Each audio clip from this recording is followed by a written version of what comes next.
position. A bit of driving by Senna. The most important thing is to keep the good moments. He was a mythic figure. He took his patriotism to a new level. Ayrton Senna has driven an immaculate race. His legend meant something to the whole world, not just our world of motorsport. This was a very special man. Ayrton Senna crosses the line and you can see his exultation. He was always the one who would go to the limits and sometimes beyond. It was a way of exploring the potential of being a human being. I leave friends behind. I think that's the best way to do it.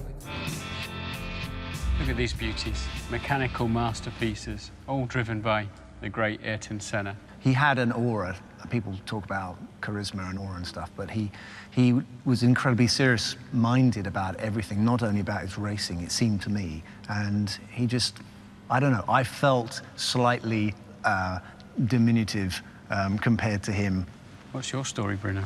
Obviously, I have a more familiar story, not so much competition. It was Ayrton who said, "You think I'm fast, you should see my nephew." Yeah, it's just no pressure there, right? I mean, it was only arguably the best driver in history, and he said, "You think I'm good? Check out my next one for my family." Typical racing driver, he passing on the pressure onto someone else. To his young child nephew. It was really good. He was just obviously a very, very potent force, wasn't he? I mean, he didn't give you any quarter at all. People always say to me, what was the difference between Michael Schumacher and Ayrton Senna? My answer is easy. First of all, I think Senna was more naturally gifted than Schumacher. But for me, Schumacher drove with his head and Ayrton drove with his heart. That seems to be a big part of his motivation, was just to be out and out the quickest guy ever over a lap. Let's see what we can get out of him, shall we? Definitely.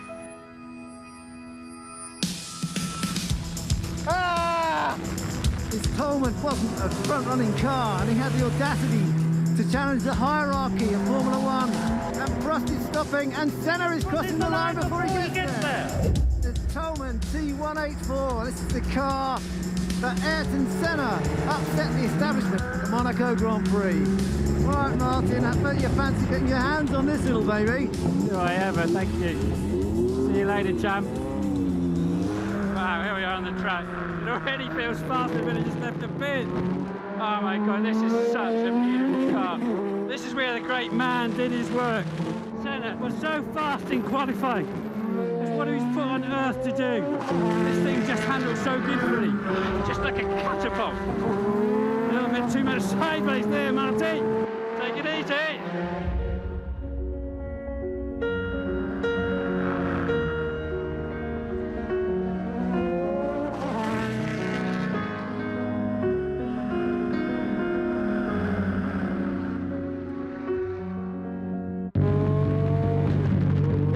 Behind me. Haven't said that for a while. We're going down the crater curves here. He famously went around the outside of this corner in the '93 Grand Prix. Oh, he's diving on the inside of me there. Ayrton Senna challenging Wendlinger as they go round the right-hander into the old hairpin. How does this beauty look from where you're sitting? Oh, it looks absolutely gorgeous. To be riding behind that car and see it from behind is just absolutely stunning. Your uncle was pretty ruthless when it came to corners like this. He'd be up the inside and let you make your mind up what you were going to do about it. I bet he was. He was always attacking and not leaving much room. He always seemed to have the edge. He had a God-given gift of just how fast he could go at any time. Take that one. That's not even fair. Martin, it's Damon here. Whatever the question is, the answer's no. Might have a small technical problem. We just want you to come into the pits, just for a quick visit. Why? Exactly why? I know what you're thinking. You're thinking it's because I want to drive the car. It's not true. We really do seriously need to look at the car. Well, have you got special Damon Hill telemetry or something? Yeah, I'm using my DH antenna. My DH antenna is telling me you've had enough goes in that car. It's my turn. Get out. Now we got the truth. I'm very privileged to be able to do this. Driving these two cars today has been an amazing experience. What a day. I'm going to leave it there because I don't think it can get any better than that.